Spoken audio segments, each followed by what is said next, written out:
भाई भाई के बीच कैसा प्रेम होना चाहिए, भाई भाई को कैसे रहना चाहिए, पति पत्नी के बीच में कैसा व्यवहार होना चाहिए, कैसे रहना चाहिए पति पत्नी को,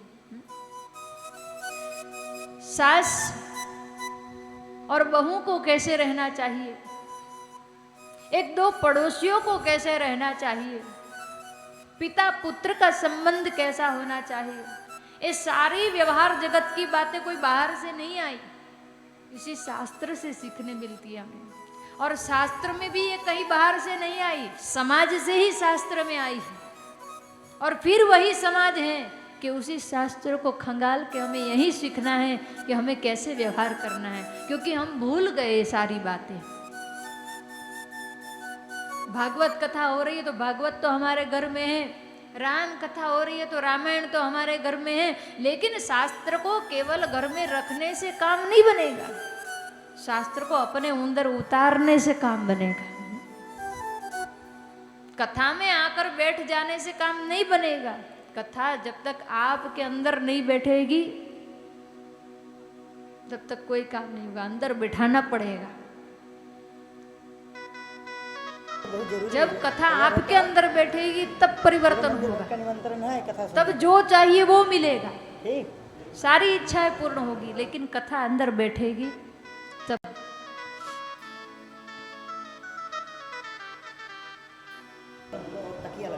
कैसा भी युद्ध हो, एक बार दो भाई थे, समुद्र किनारे रोज टहलने के लिए जाते थे, घूमने के लिए।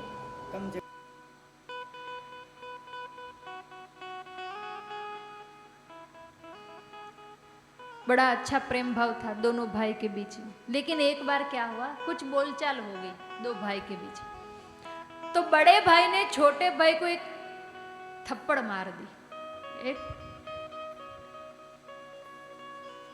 झापट लगाई, थप्पड़ मार दी। अब वो छोटा भाई नाराज हो गया, तो छोटा भाई जब समुद्र किनारे शाम का समय होता था तो घूमने जाते थे दोनों भाई। जिस दिन थप्पड़ मारी थी उस दिन छोटे भाई ने क्या किया, समुद्र किनारे रेत होती है, तो उस रेत में बैठे बैठे, थोड़ा नाराज तो था ही, तो बैठे बैठे लिख दिया कि आज मेरे बड़े भाई ने मुझे एक थप्पड़ मारा। रेत में लिख दिया, एक कीलिया लकड़ी कुछ उठा करके लिख दिया, आज मेरे बड़े भाई ने मुझे थप्पड़ मारा। लेकिन दूसरे दिन क्या हुआ, वही शाम का समय जब समुद्र किनारे घूमने के लिए गए, तो वही छोटे वाले को इच्छा हुई कि थोड़ा समुद्र में नहा लूं, तैर लूं। समुद्र में नहाते नहाते तैरने लगा। अब तैरने लगा तो थोड़ा समुद्र के मोजे से, उछाल से थोड़ा बहाव में आ गया। अब बहने लगा, चिल्लाने लगा, डूबने लगा तो चिल्लाने लगा। बड़े भाई ने जैसे देखा किनारे बैठे, उसने देखा कि अरे वो डूब रहा है, तो तुरंत छलांग लगाई समुद्र में, कुछ सोचे बिना तुरंत छलांग लगा दी और उसको निकाल के ले आया। और उस दिन उसकी आंख से आंसू निकले, वो रोने लगा, छोटे वाला रोने लगा।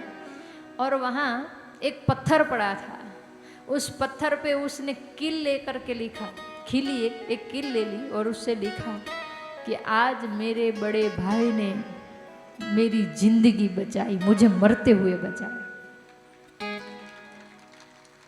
उसके बड़े भाई ने देखा कि ये क्या कर रहा है, कल तो तूने रेत पे लिखा था, मैंने तुझे झापट मारी, थप्पड़ लगाई तो तूने रेत में लिखा था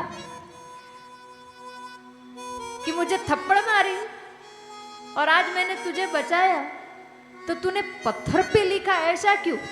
आज क्यों नहीं रेत पे लिखा, आज पत्थर पे क्यों लिखा? उसने कहा भैया इसीलिए कि हवा का झोंका आया, कहीं किसी के पांव पड़ गए तो रेत में लिखा हुआ तो मिट जाएगा, लेकिन ये पत्थर पे लिखा हुआ नहीं मिटेगा। भैया कहने का मतलब मेरा यही है कि कल आपने मुझे थप्पड़ मारा था,